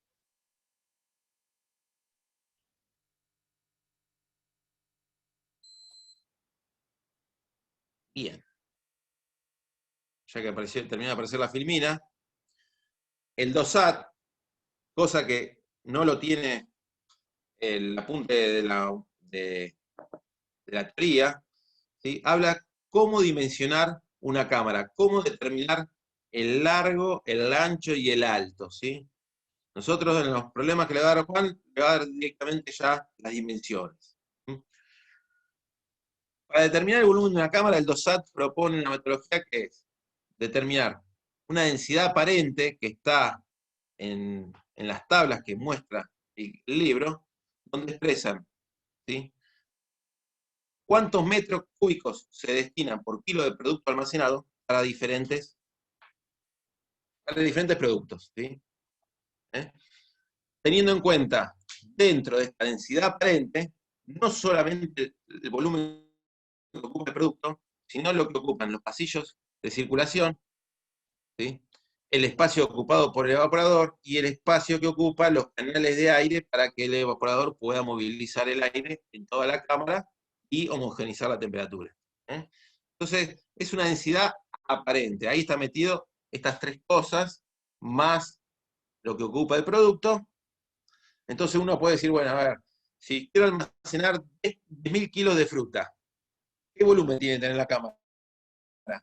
Entonces acá me dice, mira, cada metro cúbico en la cámara te puede almacenar 250 kilos. Ah, bueno, multiplico para llegar a los 10.000 kilos, obtengo los metros cúbicos de la cámara. Y como también me dice que según el estibaje que yo tenga, si es manual, si tengo solamente personas amontonando cajas, tengo cinta transportadora, tengo elevadores, bueno, si tengo el volumen y sé qué altura tiene que estar la cámara según el estibaje, puedo sacar la superficie, el área, ¿sí? Las dos dimensiones restantes. Esto es una receta, yo creo que bastante antigua, y se utiliza cuando uno no tiene nada, ¿sí? O sea, no tiene dónde agarrarse ningún dato válido. O sea, por lo general las cámaras se construyen por semejanza. O sea, si tengo una acá, una que me puedo guardar 1.000 kilos de producto y quiero hacer una que quiero guardar 10.000 kilos de producto, bueno, tendrá que ser 10 veces más grande. Lo hago por semejanza, lo escalo. ¿Sí? Pero ahora, si uno no tiene ni una cámara frigorífica, quiere hacer un proyecto, ustedes este año quieren hacer un proyecto que almacenen huevos y no conocen ninguna cámara de huevos, bueno, esto es un buen horizonte, ¿sí? Un buen dato. Yo creo que hoy en día más el determinar el volumen de la cámara pasa por una cuestión logística, no es esta asignatura. Usted tendría que ir a logística con Miguel Eschenone y ponerse a sentar con Miguel y decir, mira, Miguel, la verdad quiero hacer una cámara para huevos. Y bueno, ¿cómo apilas los huevos? Y lo apilo tantos maples en estantes. Ah, pero quiero poner un sistema automático de apilamiento, quiero que adentro no haya ninguna persona, quiero poner autoelevadores robóticos, o lo que sea. O sea, es un tema, el volumen de la cámara es un tema logístico. Va a depender de la altura de estibaje, de cómo movilizar el material adentro de la cámara, un montón de cosas, ¿sí? Han visto que hay un sistema de estanterías que son automáticas, que se van corriendo en forma automática para dejar un solo pasillo en la cámara y que pueda tener acceso al producto. Bueno, el volumen de la cámara es eso, el layout de la cámara, hay que sentarse en una hoja, empezar a hacer cuadraditos con lo que ocupan las cosas y determinar el layout de la cámara, y en base a eso va a salir el área, y con la altura de estibaje va a salir la altura de la cámara, ¿sí? Creo que en este aspecto el dosal quedó un poco antiguo, pero es un buen valor el que me dice la tabla si yo no sé nada, ¿sí? Si no tengo ningún horizonte, no sé a qué apuntar. Para el proyecto de ustedes es un buen número. Bien. Datos que voy a tener que tener en cuenta para dimensionar una cámara, ¿sí? La filmina anterior me ayudó a determinar el volumen de una cámara. Pero ahora me voy a interesar en saber cuánto frío le tengo que entregar o cuánto va a ser la capacidad en evaporadores que voy a tener que instalar dentro de esa cámara. Para eso voy a empezar a cuantificar las fuentes de energía que entregan calor o energía de esa cámara, y sumándolas, yo voy a tener que saber cuánto es la energía que va a tener que intercambiar mi evaporador. Eso va a depender, obviamente, del aislante que yo coloque, del espesor del aislante, pero ya ustedes saben que, a grosso modo, el calor por envolvente que tiene que tener una cámara ronda entre 6 a 8 watts por metro cuadrado que tenga de pared o de techo, ¿sí? Pero también va a haber otros factores que afecten las cargas de la cámara. Uno va a ser el tipo de mercadería, ¿sí? Que tengo que enfriar, que va a tener su calor específico correspondiente. va a tener sus temperaturas de almacenamiento o de congelamiento. Eso todo se extrae de base de datos, de tablas, que también tienen el apunte teórico ustedes, y en el DOSAT hay tablas muy detalladas, ¿sí? Con muchos productos. También voy a tener en cuenta cuáles son las condiciones, que también me lo da la base de datos, cuál es la condición de almacenamiento del producto, en cuanto a temperatura y humedad. Voy a tener en cuenta cuál va a ser el movimiento de mercadería dentro de la cámara. O sea, si una cámara enfría producto, tengo que saber cuántas toneladas de producto voy a ingresar por día a esa cámara, ¿sí? Porque de eso va a depender la capacidad de frío que yo necesite. También voy a tener en cuenta las condiciones externas, ¿sí? Esto es para calcular las pérdidas por envolvente, ¿sí? Obviamente no va a ser una cámara, no va a tener las mismas pérdidas una cámara que está instalada en el sur del país que en el norte, ¿sí? Eso queda más que claro.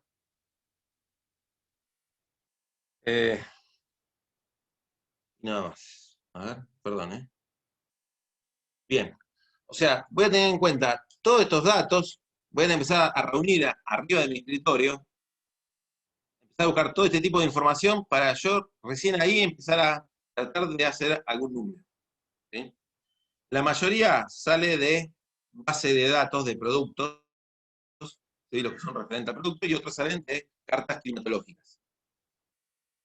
Y otras saldrán del proceso, del tipo de proceso que tenga la fábrica y del tipo de movimiento de la mercadería que se haga en ese recinto.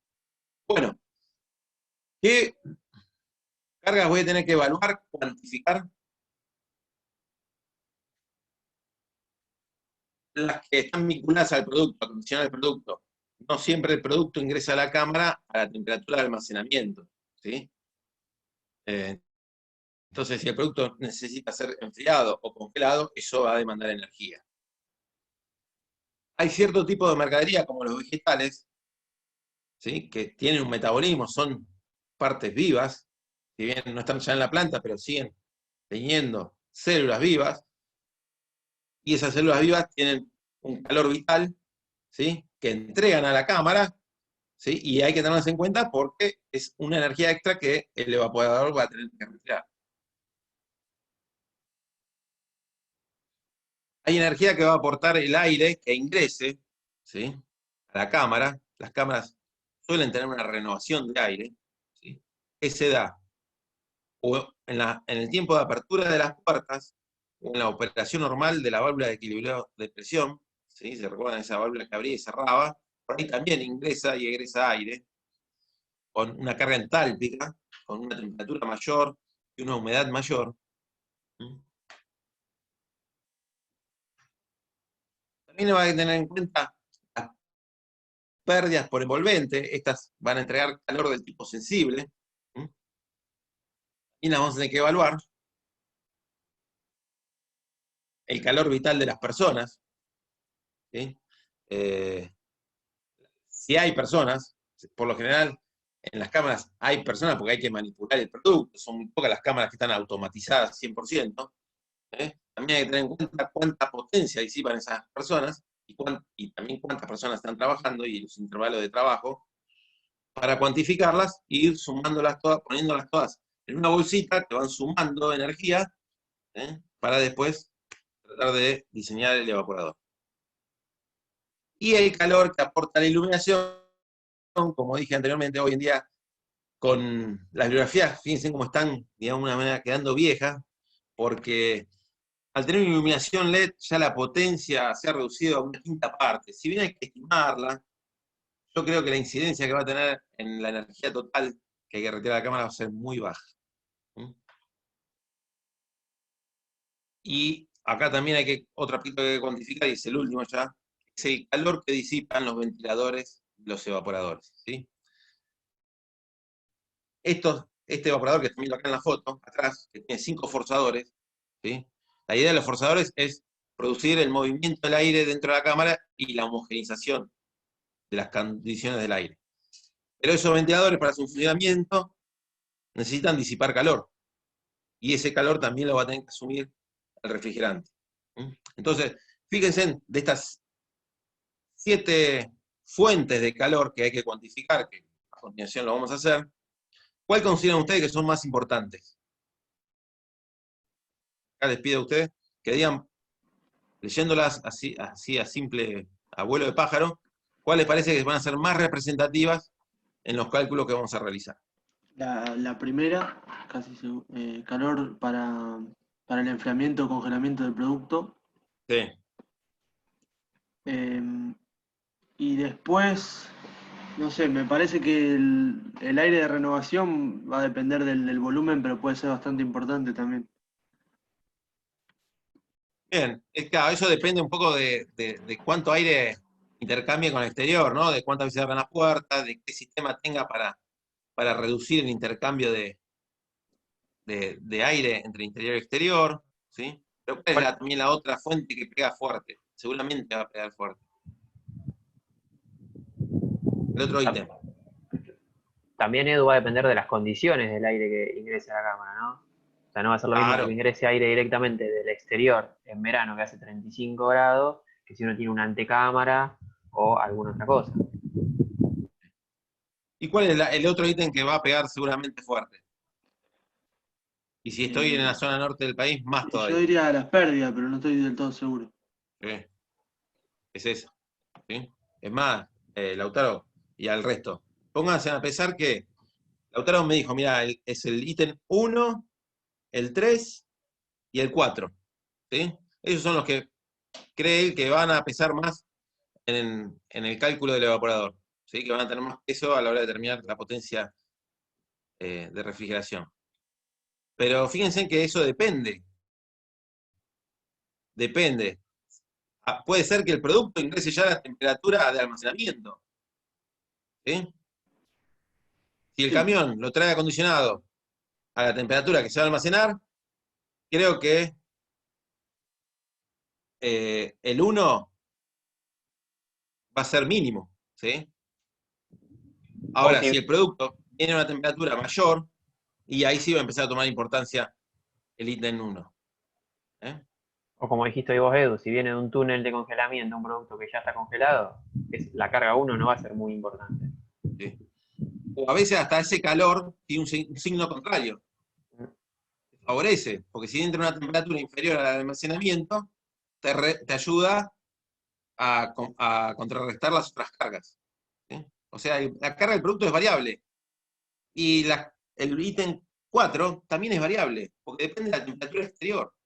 ¿Sí? Depende, si bien uno diseña la cámara para condiciones de verano, cuando la temperatura es más alta, el resto del año puede ser que esa potencia teorífica varíe sustancialmente. Capaz que en invierno se hace mínima, si es una temperatura de conservación. Imagínate una cámara de 5 grados centígrados. En parte de invierno, en la noche de invierno, hasta te conviene dejar la puerta abierta, porque hace más frío afuera que adentro. Pero bueno, más allá de eso, esas 3 ítems son los que van a pesar, dependiendo del caso, va a pesar más uno que otro. O por igual. Bueno, vamos a ver cómo podemos cuantificar estos 7 ítems. Vamos a arrancar con el primero. ¿Cuánta energía debo retirar del producto? Eso va a depender si el producto entra a temperatura de almacenamiento o a temperatura mayor. Y también va a depender si el producto tiene que ser congelado o solamente enfriado. Si es enfriado, solamente hay que reducir la temperatura, pero no congelarlo, voy a utilizar la expresión que está acá arriba, que son calores sensibles. ¿Sí? Un término va a estar asociado al MC delta T del producto, y al segundo, si es que entra envuelto dentro de un envoltorio, voy a tener que también cuantificar la energía que demanda enfriar la caja, el envoltorio, el papel, el pallet, lo que sea necesario. ¿Sí? Ahora, si el producto se enfría, se congela y se sigue reduciendo su temperatura una vez que se terminó el cambio de estado del agua, voy a tener que usar la expresión que está abajo, una expresión similar a esta, donde haya calores sensibles y calores latentes. ¿Sí? Fíjense en que acá abajo están todas las variables, ¿sí? No hace falta que yo las diga. Son muchas que ustedes están viendo hace rato, desde física. Esto es calorimetría. Y decirles que las temperaturas de conservación, de almacenamiento de los productos, ¿sí? Si uno dice, ¿a cuánto se guarda la frutilla? ¿A cuánto se guarda la carne vacuna congelada o refrigerada? Bueno, todos esos datos se extraen de bases, ¿sí? De tablas, que ya, o sea, que la experiencia lo ha determinado, o la normativa lo ha determinado, y uno va, busca y dice, bueno, che, mira, si es carne vacuna congelada, yo la tengo que almacenar a menos 18, no puedo almacenarla a menos 10 o menos 5. Todas esas condiciones de cámara están especificadas en tablas. Bueno, esto es muy simple. Esta es la carga del producto. Muchas veces el DOSAT, el procedimiento de Juan no lo utiliza. Cuando el producto entra a mayor temperatura que la cámara, se suele utilizar un factor de rapidez, ¿sí? Es un factor de seguridad, ¿sí? Que lo que trata es de multiplicar por un número, ¿sí? Mayor que 1, o dividir, en este caso es dividir por un número menor que 1, porque esos factores de rapidez suelen tener valores de 0,66, 0,80, ¿sí? Entonces, la idea es aplicarle al término sensible, ¿sí? Al primer enfriamiento del producto, también, ¿sí? Afectarlo, ese factor de rapidez, para que me dé un calor mayor, ¿sí? Al que yo calcularía de esta manera. La idea es que cuando el producto, yo meto mucho producto a alta temperatura dentro de una cámara, ¿sí? En ese momento, donde los saltos de temperatura son importantes entre el producto y el aire de la cámara, la demanda de frío es mayor, ¿sí? Que si este producto considero que lo voy introduciendo en forma continua a la cámara, ¿sí? Entonces, para soportar o hacerse cargo en esos transitorios el equipo frigorífico, ¿sí? Lo que hago es afectar estas cuentas con un factor, ¿sí? Que ronda 0,67, o sea, lo que estoy haciendo es multiplicando por un 20 o 30% esta carga para afrontar los primeros momentos de enfriamiento de la mercadería, ¿sí? Después, cuando la temperatura del producto baja y la fuerza impulsora entre el aire y el producto disminuye, ya el flujo de calor también lo hace y la demanda de frío es menor, ¿sí? La bibliografía del DOSAT lo usa y lo especifica en tablas. Cada producto tiene su factor de rapidez característico. Ahí está. Bien, solamente para las verduras, ¿sí? Porque son seres vivos, si yo voy a enfriar tornillo no tiene sentido. Hay tablas que especifican cuánto es el calor vital o el calor metabólico, ¿sí? De cada producto. ¿Sí?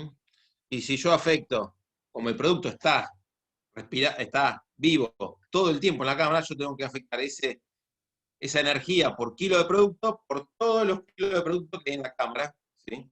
Y así voy a cuantificar cuánta energía disipa el producto, ¿sí? Por ser vivo, vital, ¿eh? Algo similar voy a hacer después con las personas, porque las personas también son partes vivas que disipan calor. Bueno, todos estos coeficientes, ¿sí? Que después se multiplican por los kilos de producto y por las horas que van a estar en la cámara, ya después vamos a hablar de las 24 horas cuando lleguemos a lo último, se van a extraer, en este caso, de tablas. Yo acá lo indiqué, si van al capítulo 10, tabla 10-14, van a encontrar los calores vitales de diferentes productos. Ustedes en los apuntes teóricos tienen también una tabla similar a esta, donde especifican los calores, creo que de menos productos, pero bueno, si uno no encuentra el producto que le interesa, que está estudiando para la cámara, bueno, tendría que ir a una fuente, a otra fuente que lo provea.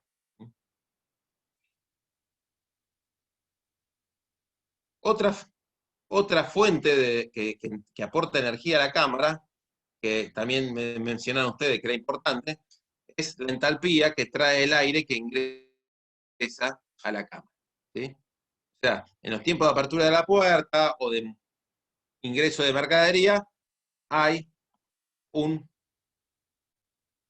intercambio de masa de aire entre el interior de la cámara y el exterior, ¿sí? Como en la cámara hay aire frío, y esto ustedes si se acercan lo pueden ver, el aire frío se estratifica, el de menor temperatura está abajo, entonces cuando uno abre la puerta, va a ver que en los pies tiene una corriente fresca de aire, que es aire que está saliendo de la cámara, y en la parte superior hay aire que está ingresando, ¿sí? Se forma como una convección, una corriente convectiva natural, ¿sí? Y ahí se produce un intercambio de aire. Para cuantificarlo, esta carga, ¿sí? El DOSAT propone estos modelos, estas ecuaciones, que dependen del volumen de la cámara, ¿sí? Del calor específico del aire, de las cantidades de renovaciones que necesite la cámara, ¿sí? Hay tablas que especifican cuántas renovaciones de aire hay que hacer en las cámaras. Uno siempre busca que sea la menor cantidad posible, porque es plata eso, ¿sí? Y tiene una expresión para el calor sensible, que intercambia el aire, ¿sí? En función de las temperaturas, y otra expresión para la carga latente, que va a depender de las humedades del aire, tanto exterior como interior.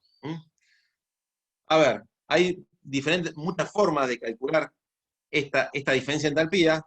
Yo lo podría hacer con el diagrama ciclométrico, ¿sí? Si sé la entalpía, las condiciones de este aire que está fuera de la cámara, y las condiciones del aire que está dentro de la cámara, si yo sé cuánto es la masa de aire que ingresa a la cámara, hago la masa de aire por la diferencia de entalpía entre exterior e interior, y puedo hallar esa energía, esa potencia, ¿no? Acá el DOSAT propone estas cuentas, pero hay muchos mecanismos para hallar un valor razonable para este aporte térmico. Bien, la cuarta, y que también era importante, era la energía que intercambia la cámara por lo envolvente, por el piso, por las paredes, por el techo. Fíjense en que el DOSAT, para evaluar esa diferencia de temperatura que hay entre la cara externa y cara interna, ¿sí? Esa fuerza impulsora del Q va a depender, ya dijimos, si la cámara da al exterior o no, ¿sí? Si da al interior, si las paredes que envuelven esa cámara da a una nave industrial, ¿sí? Adentro de una nave de mayor porte, el exterior se deberá considerar una temperatura de referencia para ese recinto, para esa sala de proceso o ese galpón. Ahora, si esa cámara da al exterior, ¿sí? Ya hay que tener en cuenta condiciones geográficas, o sea, ubicación de esa cámara, porque no todas las zonas geográficas tienen las mismas temperaturas de diseño. El DOSAT propone que para estimar la temperatura exterior de diseño de estas cámaras, ¿sí? Hay que hacer una cuenta, ¿sí? Para no pegar tan fuerte. Si uno va y busca la temperatura que se dio en el peor diciembre del peor año a la peor hora, bueno, va a ser una temperatura muy alta y capaz que va a ser al cálculo muy conservador. Y como no siempre se dan esas temperaturas y no se da todo el día, no se dan las 24 horas del día, el DOSAT propone, para calcular la temperatura exterior, un combo, ¿sí? Un modelo, ¿sí? Que mezcla un 40% de la temperatura media mensual del mes más cálido con un 60% de la temperatura máxima diaria del mes más cálido. ¿Sí? Hace esta cuenta para que no salga una temperatura tan alta, ¿sí? Y con esa temperatura exterior corregida, ¿sí? Teniendo en cuenta estas dos, ¿sí? y sumándole, si las paredes son exteriores, una diferencia de temperatura por radiación, ¿sí? Porque cuando el sol le pega a las paredes exteriores, incrementa la temperatura superficial del aislante.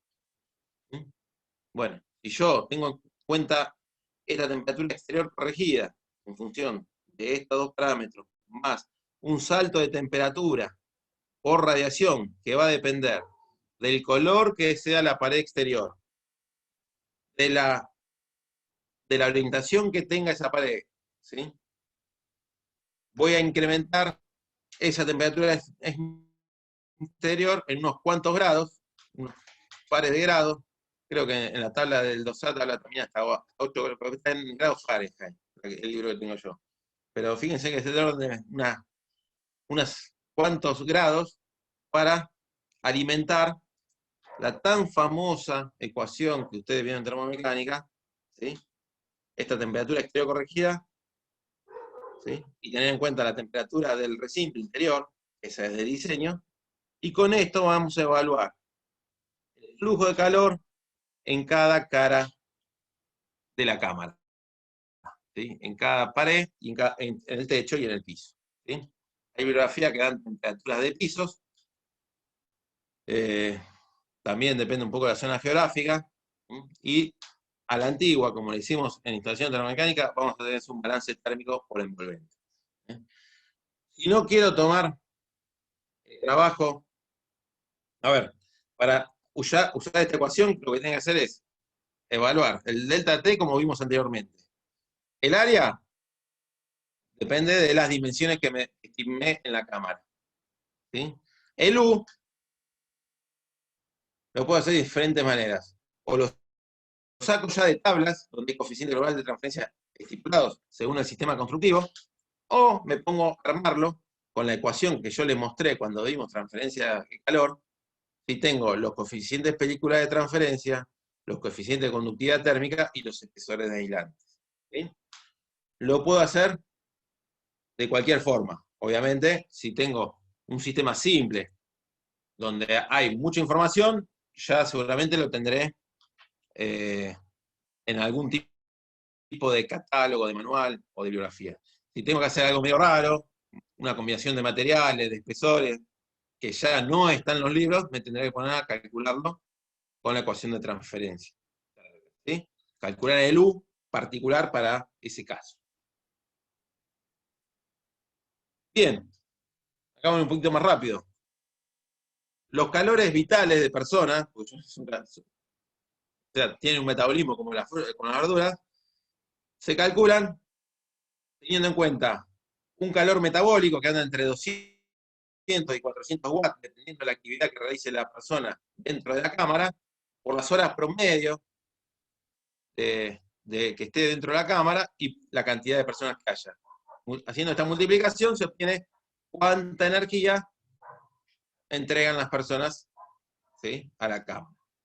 Con la iluminación es algo similar, o sea, hay que sumar la potencia de lámparas instaladas en toda la cámara, ya no hay balastos, porque ya realmente si uno usa una lámpara de mezcla, puede de alguna manera tener que también tener en cuenta lo que aporta el balasto electrónico, ¿sí? Pero a luces LED toma la potencia, se suma, ¿eh?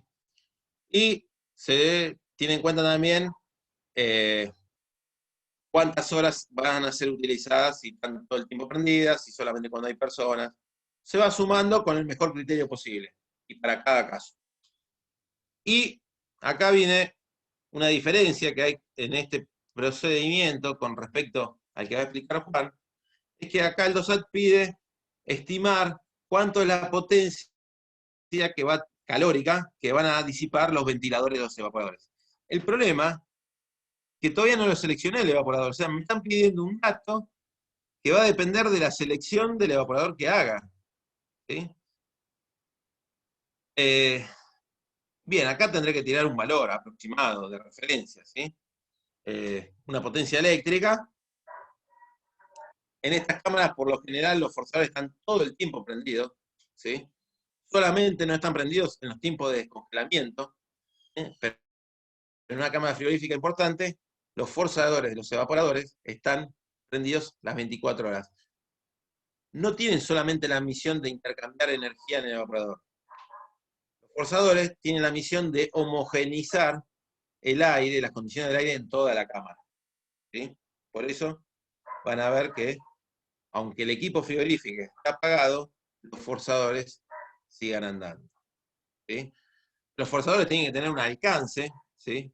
Eso tampoco lo hablamos mucho, pero cuando yo diseño un evaporador y la cantidad de evaporadores que coloco, tengo que tener en cuenta cuánto es el alcance que tiene ese ventilador. ¿Sí? O sea, el ventilador impulsa el aire con una cierta velocidad, pero el aire, a medida que va ingresando a la cámara, ¿sí? Al centro de la cámara, se va frenando y va a llegar un momento que no tenga injerencia en la parte más lejana del evaporador. ¿Sí? Entonces, de alguna manera, cuando se selecciona el evaporador hay que tener en cuenta el alcance, para garantizar que toda la cámara, ¿sí? esté alcanzada por alguna corriente de aire que intercambie algún evaporador. Cuando vimos la clase de intercambiadores, Edu, una de las tablas que mostramos brindaba esa información. Uno de los fabricantes que seleccionamos indicaba el alcance que tenía ese equipo de evaporación, digamos, para que lo recuerden. Y ya aprovechamos de decir que las cámaras medianas y grandes no tienen un solo evaporador, porque un solo evaporador no puede llegar a todos los puntos de la cámara, sino tienen repartidos, ¿sí? En forma equitativa, distribuidos en el perímetro, ¿sí? Varias unidades evaporadoras, que la suma de las potencias sí de la potencia que yo estoy calculando, ¿sí? Con este sistema. Y otra cosa más, por lo general la mercadería en una cámara frigorífica no llega hasta el techo. Cuando yo me pongo a apilar productos, no acumulo cajas hasta el techo. Yo necesito dejar un canal de circulación de aire en la parte superior, entre el techo y la mercadería, ¿sí? Y también sería bueno dejar un canal de circulación de aire entre el piso, ¿sí? Y una altura prudencial, ¿sí? O sea, que no el producto esté apoyado en el piso. Si lograría eso, estaría bueno porque lograría hacer un circuito convectivo, ¿sí? Del aire dentro de la cámara y me aseguraría la circulación. Hola. Estamos. Yo, perdón, estoy entrando. No pasa nada. O sea, usted imagínense en que los ventiladores que están generalmente suspendidos en el techo tienen que tener el aire, tiene que tener un camino libre para llegar hasta el alcance que está especificado. Si hay producto, no va a llegar, se va a detener antes y no va a poder homogeneizar el aire que está más alejado. Y tiene que tener también un camino fácil para retornar por la parte inferior de la cámara, por el piso de la cámara, que es donde succionan los evaporadores. Esa es la idea que uno tiene que tener en la cámara. No siempre se cumple, pero sí mínimamente al frente de los ventiladores no tiene que haber producto. ¿Sí? Bueno, lo que yo les mostré, ustedes no lo van a utilizar, pero sepan que está, que se lo pueden consultar el día de mañana. Es un procedimiento mucho más detallado que el que vamos a ver en la asignatura, donde hay base de datos más amplia que la que le vamos a dar en el apunte teórico, ¿sí? Y tampoco es muy diferente a lo que vamos a ver a continuación, ¿sí? La idea es que todas estas cargas que fuimos calculando, las vamos a hacer en base a 24 horas, ¿sí? O sea, en cada ítem, del 1 al 7, vamos a calcular la energía que entregan esas fuentes en 24 horas, o sea, por día. ¿Mm? ¿Por qué? A ver si me siguen. La idea es que cuando yo seleccione la potencia frigorífica, ¿sí? O seleccione los evaporadores, porque después de esto va a venir la sección de evaporador, ¿sí? Los evaporadores no pueden intercambiar 24 horas, horas al día energía con el aire de la cámara, ¿sí? Porque los evaporadores, y más en cámara de temperatura negativa, ¿sí? Tienen que tener ciclo de descongelamiento. Y esos ciclos de congelamiento llevan tiempo, y durante ese tiempo los evaporadores van a estar fuera de servicio, ¿sí? Dependiendo tipo de descongelamiento que tengan los evaporadores, ¿sí? Se estiman tiempos de funcionamiento, tiempos de enfriamiento, ¿sí? Que no van a ser 24 horas, van a ser del orden de las 16 a 18 horas. De las 24 horas al día, se supone que los evaporadores van a estar prestando servicio 16 a 18 horas, y el resto del tiempo van a estar afectados a los ciclos de descongelamiento. La bibliografía del DOSAT habla que si el sistema de descongelamiento es por ciclo afuera, o sea, solamente manteniendo los ventiladores prendidos, ¿sí? Que eso se dan en temperaturas en cámaras de temperatura positiva, pero temperatura de serpentina negativa, positiva y temperatura de serpentina negativa, esos ciclos de congelamiento son lentos y demandan más tiempo, ¿sí? Y por eso se estima que el tiempo de enfriamiento que voy a estipular acá son 16 horas. Ahora, cuando tengo un ciclo de descongelamiento por gas caliente o por potencia eléctrica, son más rápidos, puedo elevar estos tiempos de enfriamiento a 18 horas. Entonces, la idea que llevan este procedimiento es sumar toda la energía que va a demandar la cámara a intercambiar en un día, por eso la multiplico por 24 horas, y dividirlo por el tiempo de enfriamiento. O sea, toda esa energía que tengo que intercambiar, que tiene que intercambiar el evaporador con el aire de la cámara, ¿sí? La energía que se genera en 24 horas, la va a tener que ser capaz de entregar en un tiempo menor, en un tiempo de enfriamiento, 16 a 18 horas. Por ende, la potencia, la capacidad de enfriamiento va a ser mayor de mi evaporador, ¿sí? Porque va a tener que contemplar de alguna manera los tiempos de descongelamiento que, por más que la cámara necesite frío, no va a estar disponible. Edu, Teniendo en una cuenta ese consulta. tiempo. Sí, vale. ¿Cómo se considera, digamos, no sé, el traspaso de energía de esas 4 o 6 horas de descongelamiento que sufren, digamos, los alimentos?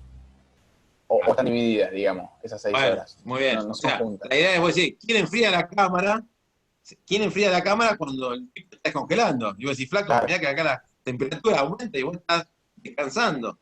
Bien. En cámaras importantes no hay un solo evaporador.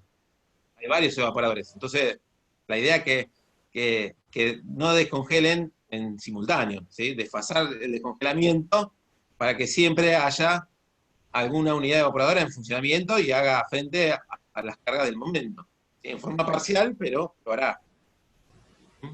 Bárbaro. Y otra cosa, iba a comentar. Sí, que no son todas seguidas, capaz, Edu.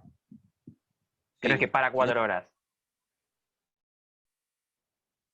sí, no, se me fue algo. Te iba a decir algo, pero la idea estaba bien, Luciano, que la que vos decías.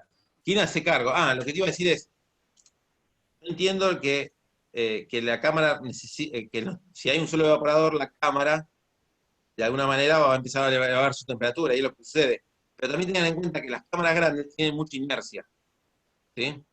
Para darse una idea, en Macera, en la fábrica ex Macera, ellos apagan los equipos de frío a las 6 de la tarde y los prenden nuevamente a las 11 de la noche para no consumir energía eléctrica en horas pico. O sea, tienen el frío apagado 5 horas y no tienen ningún tipo de problema, porque ahí el personal de la fábrica dice, mira, a mí se me rompen todos los compresores de frío, si yo no abro las puertas, la temperatura en las cámaras en un día puede aumentar 1 grado centígrado, nada más. Porque toda la inercia, todo el producto refrigerado, ¿sí? Todo el sistema constructivo tiene una inercia, no es que apenas se apaga el evaporador, la temperatura se dispara hacia arriba. ¿Sí? ¿Entiende eso? Sí, perfecto. Hay otros factores que Otra duda. Sí. Busqué el DOSAT, pero Sí. no lo encontré en Google. No sé si tiene algún link. Yo después o se algo lo así. paso. Vos pones Radio Yo se lo SAT paso. y te lleva a un slide share. Y lo podés scrollear, como dicen ahí, pero cuando querés poner bajar, que dice, te da la opción de bajar, te lleva a un lugar de pagar. Y ahí queda todo tu. Yo lo, Claro. yo lo bajé recién, pero pesa, digamos, 168 megas, así que no me lo deja compartir. Lo quería pasar por WhatsApp, pero no, es demasiado pesado. Después busco la manera a ver si se lo puedo pasar a Juan o a Dale, Eduardo, así lo pueden cargar o compartir. dale, yo para material de consulta para ustedes, ¿eh? O sea, yo personalmente lo tengo porque me lo regaló Anabela. Pero están en unidades inglesas, no sé el que bajaste, si porque hay dos que están en el sistema internacional de unidades, y dos que están en unidades imperiales. Y la verdad que leer Fahrenheit 20U te deprime un poco, tenés que vivir haciendo cambio de unidades. ¿Sí? Bueno, sigamos adelante, si no se van a ir los tiempos. Llegamos a 1:10. Entonces, quedó claro el tiempo de enfriamiento, ¿no? O sea, la idea es cuantificar toda la energía, multiplicarla por 24 horas, ¿sí? Pero después toda esa cantidad de energía la voy a tener que dividir por el tiempo de enfriamiento, ¿sí? Porque en ese tiempo menor los evaporadores van a tener que entregar toda esa energía correspondiente a las 24 horas. No sé si quedó claro, pero después lo veremos en las expresiones que aparece abajo y No, lo que no queda claro queda es el mucho más tiempo que claro. vos sacás de la hora, pero no importa. 1:10 dijiste y no, porque empezamos a las 6, pero no importa. Uy, tenés razón. Bueno, eh, otro punto a tener en cuenta es el coeficiente de seguridad, ¿sí? Por errores de datos, de cálculos, o sea, de los mismos datos que yo estoy obteniendo y volcando a las expresiones anteriores. Todo esto sí es como una tabla de bibliografía, se supone un factor de seguridad del 10%, ¿sí? O sea, todos los cálculos que haga, lo multiplico por 1,10 para para tener un cálculo conservador. Bien, ¿cómo hallo la potencia requerida por la cámara? Sumo las cargas del 1 al 7, lo multiplico por el coeficiente de seguridad, que es un 10%, y lo divido por el tiempo de enfriamiento. 16 o 18 horas. Con esa potencia frigorífica, ¿sí? Con esos kilowatts, y teniendo en cuenta la humedad relativa de la cámara y la temperatura de diseño de la cámara, lo que voy a hacer es selecciono mi unidad evaporadora como vimos cuando Juan explicó condensadores y evaporadores. ¿Sí? La idea de una cámara frigorífica, yo les mostré cómo básicamente determinar las dimensiones, el largo, el ancho y el alto, que eso dije que principalmente era logístico, y lo que vino a posterior era todas las cuentas que tengo que hacer para terminar seleccionando el o los evaporadores. ¿Sí? Que en la suma, si selecciono más de uno, me tendrá que dar la potencia frigorífica requerida. Pido 1000 disculpas ¿Por qué? por el tiempo. Juan, ¿querés esperar acá y seguimos la clase que viene? No, si esto tardamos 10 minutos. Bueno, dale. Lo, Juan, lo, ¿querés? lo, lo, lo ¿Paso yo comentamos. o dejo de compartir y compartís vos? No, vos, si me pasás, va más Dale. rápido, no hay drama. Bien, lo que vamos a ver ahora es, como dijo Edu, el método que vamos a usar en la asignatura, que como van a ver tiene muchas cosas en común con el de DOSAT, pero algunas otras están un poco más simplificadas, digamos. Fíjense que las cargas van a ser las mismas. Vos mandale, Edu, si querés. Por ahí en otro orden, ¿no? Fíjense que en este caso va a aparecer el de las pérdidas por el momento, por las paredes, piso y techo, o por el envolvente de la cámara, que en realidad son todas como ganancias de energía que tiene la cámara, ¿no? En segundo lugar, el calor del producto, ya sea para enfriarlo, congelarlo y enfriarlo posteriormente a eso, o el metabólico, o el generado por el caso que el producto sea vivo, digamos, como dijo Eduardo. Esto es igual que antes, ¿sí? En este caso vamos a agrupar tanto el calor que se debe a las personas que trabajan en el interior de la cámara, los motores eléctricos y las luces, ¿sí? Y si hay alguna otra carga, como por ejemplo algún autoelevador que esté en el interior de la cámara, o lo que sea, cualquier carga que esté en el interior y que no cuadre en las otras, ¿sí? las infiltraciones de aire o las cargas por la renovación de aire, ¿sí? Y las cargas que se relacionan con el equipo frigorífico, como dijo Edu, a lo último que el de DOSAT pedía que el usuario la ponga, digamos, o la estime, que tiene que ver con los descongelamientos, los ventiladores que tienen los evaporadores y si hay algún método de humidificación que también incorpore energía en la cámara. Lo que vamos a ver ahora es una guía que, si bien está bien explicado en el apunte y son ecuaciones que son muy simples, para que ustedes puedan encarar alguno de los ejercicios, ¿sí? El calor que penetra por la superficie, como dijo Edu, en el caso de la asignatura vamos a despreciar la radiación de manera más directa, digamos, y la convección, ¿sí? Entonces vamos a calcular la conducción, ¿sí? Como U por A por delta T, donde U lo vamos a tener que calcular, ¿sí? En función del espesor, claramente del aislante que hay, que en la guía se los informa. Ustedes tienen una tabla, la tabla 1 que está en el apunte de la asignatura, que ustedes van a sacar la conductividad que tiene ese aislante, ¿sí? Al despreciar la convección, digamos, que sería una resistencia, entonces como que estamos cubriéndonos, por decirlo de algún modo. Y el efecto de la radiación, al igual que hace el libro o el método que nos contó Edu antes, vamos a agregar algunos grados a las paredes en función de la orientación, ¿sí? Y si es que están a la intemperie. Lo que les vamos a pedir en este caso es que se construyan, porque es muy útil y lo hacemos siempre, la tabla que está ahí en la diapositiva, en la cual va a ir colocada cada una de las paredes según la orientación de la cámara, norte, oeste, este y sur, el techo, el piso, el U, que lo van a calcular con la ecuación que está a la derecha.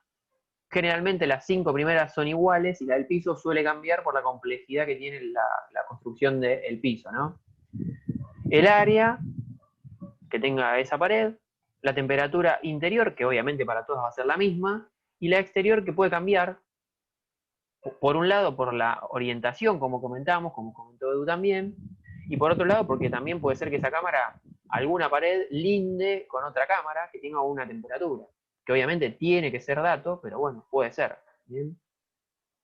La tercera columna de las temperaturas es simplemente la diferencia de las dos primeras, y después el Q, que es la última columna, es la multiplicación de U por A por el delta T, ¿sí? Entonces ahí uno, de manera ordenada, obtiene el calor que penetra por la envolvente, digamos. ¿Bien? Nada más. Como temperatura exterior en la asignatura, en el apunte está aclarado, ponemos como 36 grados para esta zona. No hacemos ningún tipo de corrección, como dijo Edu, que hacía el de DOSAT con la ponderación, digamos. ¿Bien? Calor debido al producto, muy simple, ¿sí? Masa por el calor específico por delta T, siempre y cuando no se congele. Si se congela hay que sumarle el calor que es latente y otro con la misma expresión posterior a la congelación. ¿Bien? Y van a tener que tener algunos supuestos o consideraciones en los ejercicios, ¿sí? Como la rotación diaria, que pueden estimar entre un 20 a un 30% en caso que no se aclare, la temperatura de entrada del producto, que en el caso que no se aclare tienen que hacerlo ustedes, digamos, ¿bien? Y, como ya dijimos, igual que como nos contó Edu antes, van a tener, para el caso de los productos vivos, un calor de respiración, ¿bien? Que va a ser la masa del producto total que tiene la cámara, ¿bien?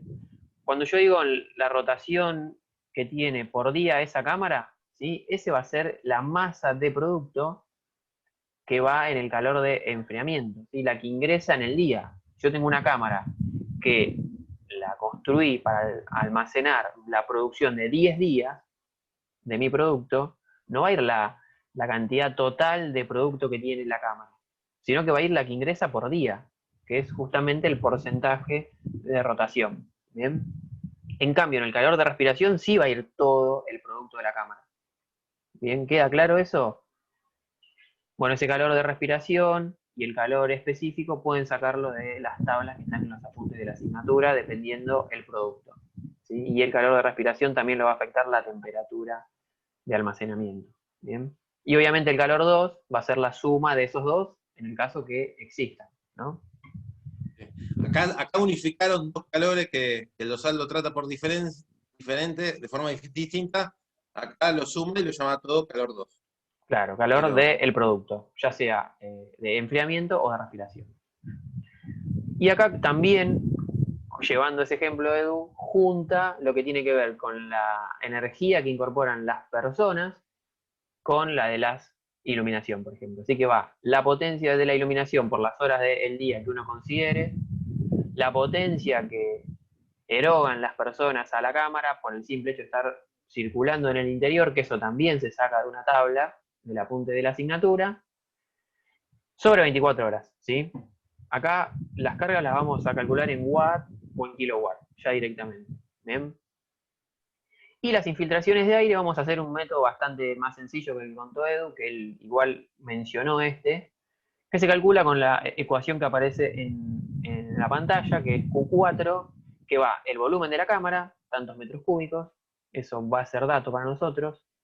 Los cambios de aire, que eso habló también Edu en el DOSAT, nosotros lo vamos a sacar de la tabla 5 del apunte, que va a ser función del volumen de la cámara y de la temperatura de la cámara. Le va a decir 2 cambios por día, o 2,4 cambios por día. Colocan ese factor ahí. El delta H del aire húmedo, que como dijo Edu, pueden sacarlo del ciclométrico. Generalmente consideramos que las condiciones del aire exterior son los 36 grados, como dije hoy, y una humedad que ronda el 50 o 60%. Eso hace que la entalpía del aire exterior ronde los 90 o 95 kilojoules sobre kilogramo. Lo mismo con el volumen específico del aire, que ahí lo que va a hacer es pasarlo a masa, digamos, que ronda los 0,9 metro cúbico sobre kilogramo.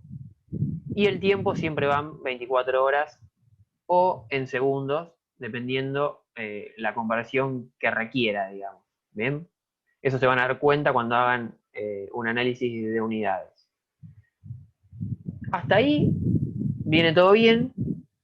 Y vamos a tener que ahora, de algún modo, estimar esta carga que se relaciona con el equipo frigorífico, porque no la sabemos, todavía no seleccionamos el evaporador, es justamente el output de esta parte.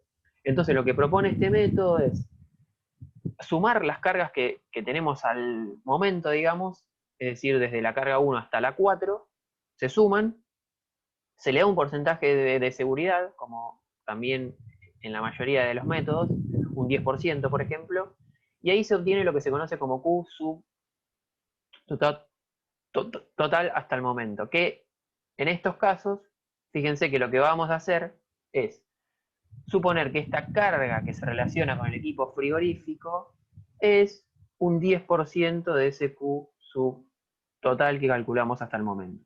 Bien, acá es una de las diferencias con el DOSAT, que en este caso lo que se hace es, como una primera estimación, suponer que la carga que se relaciona con el equipo, que tiene que ver con los forzadores, el descongelamiento y lo que sea, es un 10% de las cargas que obtuvimos de la 1 hasta la 4 más el porcentaje de seguridad.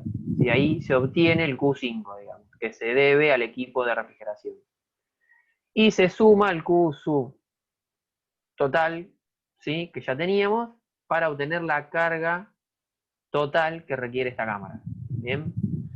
Lo que dice el método es también, una vez que uno tiene este Q total, ¿sí? ¿Me volvés para atrás, Edu? Perdón. Una vez que uno tiene este Q total, ¿sí?, selecciona el evaporador, se fija la potencia que tiene en resistencias, en el caso que sea el método de descongelamiento, y en forzadores, y verifica que más o menos coincida con el Q5 que se estimó, ¿sí? Si no, se hace un ajuste y se selecciona o no otro evaporador, ¿sí? Como que se hace un ida y vuelta, digamos. Y acá termina. Lo que tiene el DOSAT, que alguien me podría decir, y yo le digo, no lo dice en ningún lado, no dice el calor que aporta los sistemas de descongelamiento. Claro.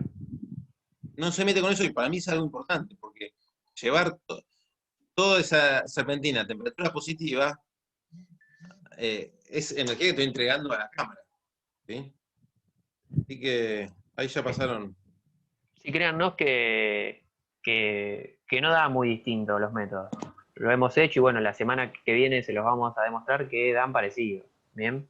Entonces les vamos a pedir, nosotros la semana que viene, ahora sí, Edu, si querés pasar, yo junto con Edu vamos a resolver este ejercicio 3, que es de la guía 3. Bien, que yo se las voy a subir ahora. Les pedimos que si pueden lo planteen para sacarle jugo, digamos. Bien. Fíjense que nos pide que realicemos el balance térmico en una cámara para almacenar carne vacuna. Bien. Las dimensiones están acá a la derecha. Las condiciones ya no las impone, que es de -1 grado Celsius. Nos da el material con el que está hecho esta cámara para que nosotros calculemos el U. Bien. Y sepamos la ganancia de energía por envolvente. El piso es un poco más distinto.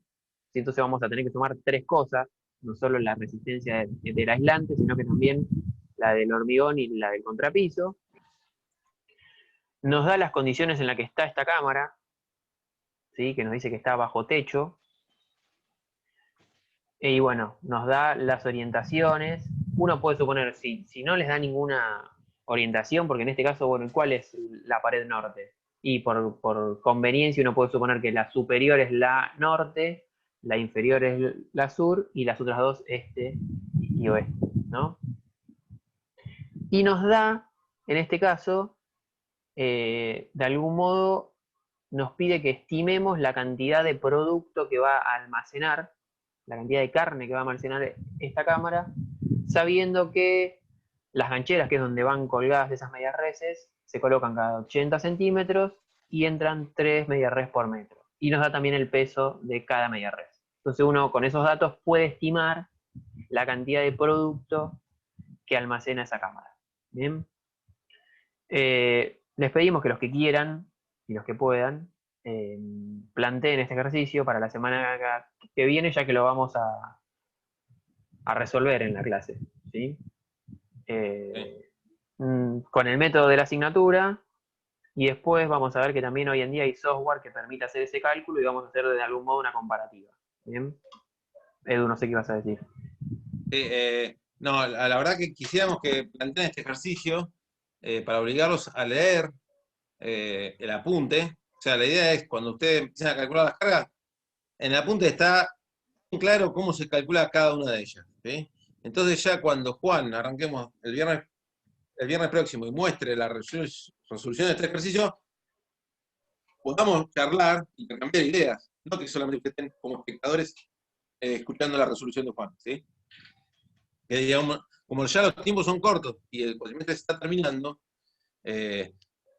no queremos, o sea, queremos que ya la semana próxima sea una instancia de discusión, no de exposición. Bien, y para recordarles que esta va a ser la parte práctica que se evalúe en el segundo parcial, ¿no? Bueno, Edu, ¿corto con la grabación? Sí. Bueno, hasta luego.